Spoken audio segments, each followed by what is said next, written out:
The rise of social media has made it an essential tool for political campaigns in Malaysia.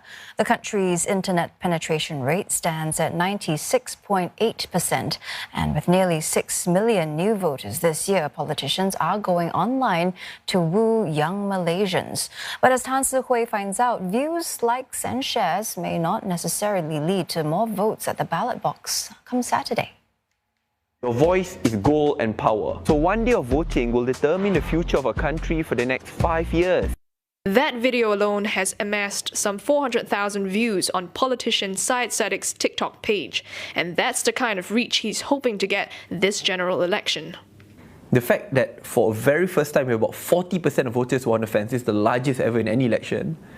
I think now they want to see a more positive campaign. So really it's about adapting policies and explaining in a very fun way. It's about edutainment, education with entertainment combined. With more than 800,000 followers on his page, the incumbent Muar seat is proficient in using social media tools for campaigning purposes. But he's gained some serious competition on TikTok.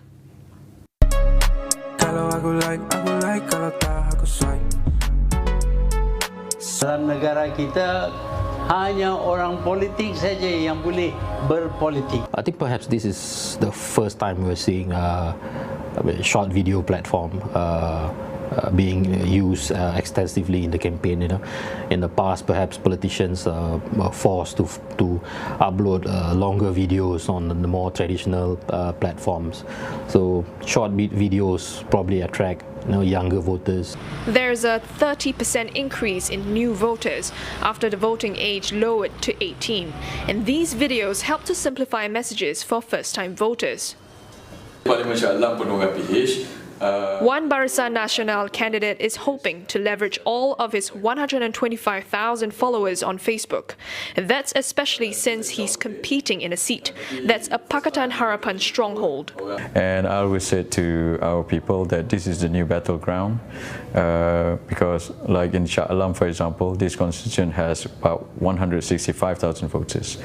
You can't do physical campaigning to reach out to 165,000 voters, so you have to use social media. So I suppose there's no guarantee that those postings are going to translate into votes, but we have to try.